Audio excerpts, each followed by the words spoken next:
สวัสดีครับเพื่อนๆวันนี้เราอยู่กันที่ท่าดินแดงนะครับจะพาไปหาของกินร้านดังแถวนี้กันบอกเลยว่าถ้าเพื่อนๆผ่านไปผ่านมาแถวนี้ห้ามพลาดร้านที่เราจะพาไปกินเด็ดขาดและหลังจากนั้นจะพาเพื่อนๆไปคาเฟ่ของหวานนะครับร้านนี้เด็ดสำหรับคอรักการอ่านโดยเฉพาะนอกจากหนังสือแล้ว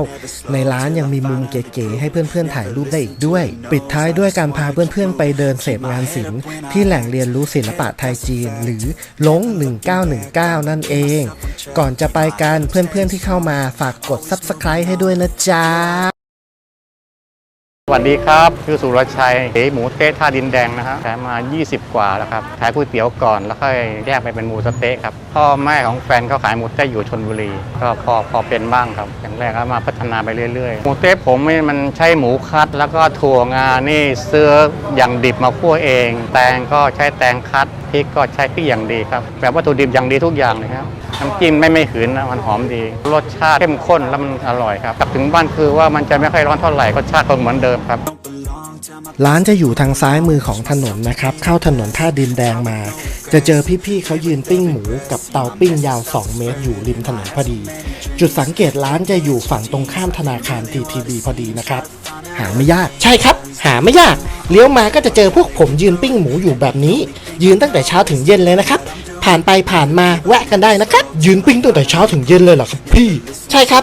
ลองนั่งแล้วไม่ถนัดครับ หยอกครับหยอก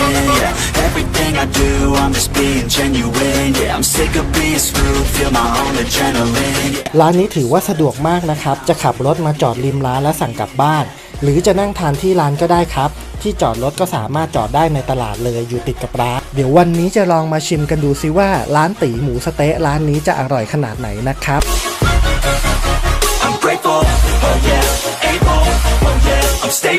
เริ่มจากสิ่งที่ผมชอบมากที่สุดของร้านนี้กันก่อนเลยนะครับนั่นก็คือ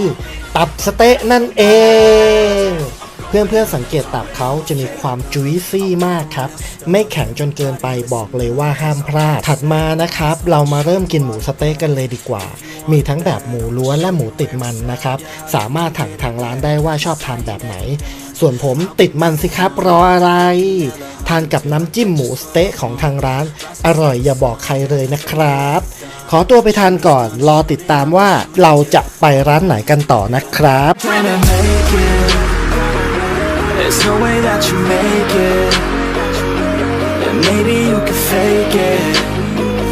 but you're never gonna make it. Are you just gonna take that? Make them take it all back. Don't tell me you believe that. Are you just gonna take that? Or will you fucking fight back?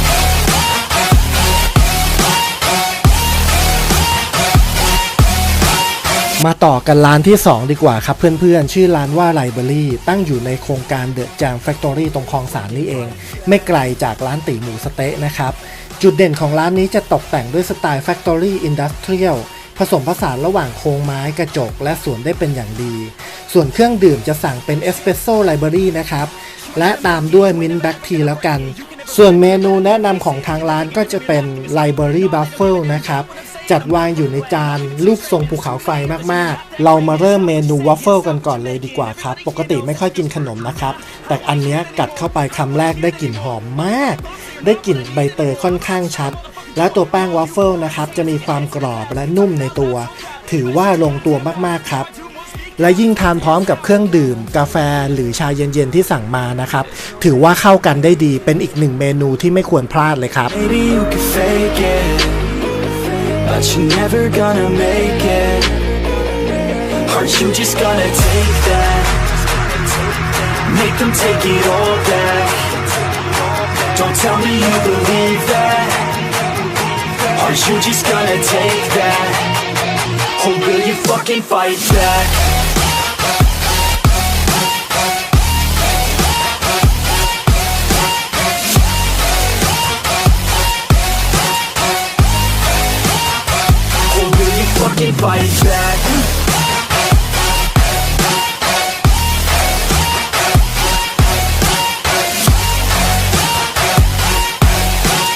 ร้านไลบรารีนะครับนอกจากจะมีคาเฟ่ขนมและเครื่องดื่มแล้วยังมีอีกมุมหนึ่งที่น่าสนใจนะครับในด้านในของร้านเนี่ยเขาจะมีมุมขายหนังสือต่างๆอีกด้วยเพื่อนๆที่มีความชอบการอ่านหนังสือสามารถมาเลือกซื้อและนั่งอ่านบริเวณในร้านได้เลยครับค่อนข้างเงียบสงบเหมาะกับการนั่งอ่านหนังสือหรือใช้ความคิดมากๆครับขอตัวเดินไปดูหนังสือสักครู่นะครับและเดี๋ยวจะไปร้านไหนต่อรอติดตามกันนะครับ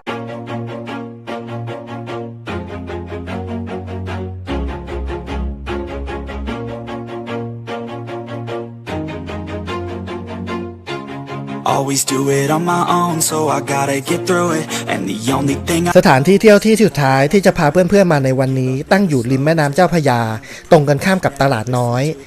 นับได้ว่าเป็นที่เที่ยวแนวเฮอริเทจอีกที่ที่น่าสนใจมากๆด้วยการพลิกฟื้นอดีตท่าเรือฮวยจู่หลง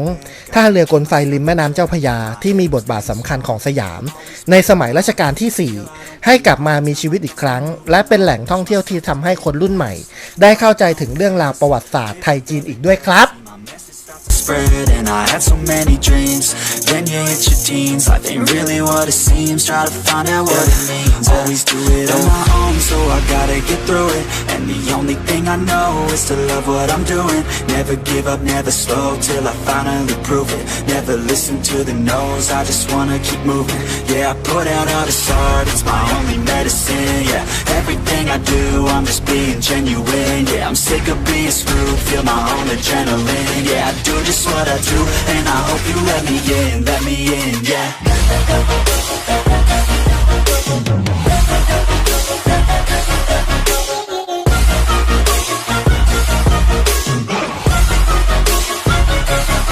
I'm grateful, oh yeah, able, oh yeah, I'm stable, oh yeah, no label, oh yeah, you know me,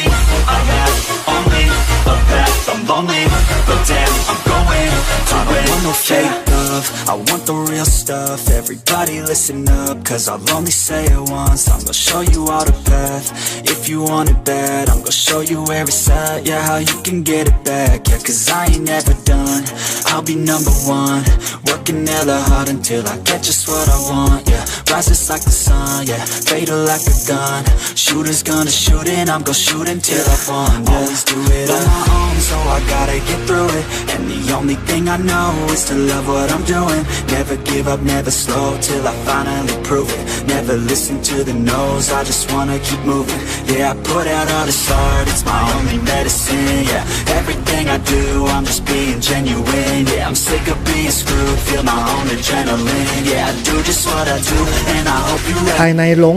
1919ก็ยังมีศาลเจ้าแม่หมาโจ้นะครับอายุมากกว่า180ปี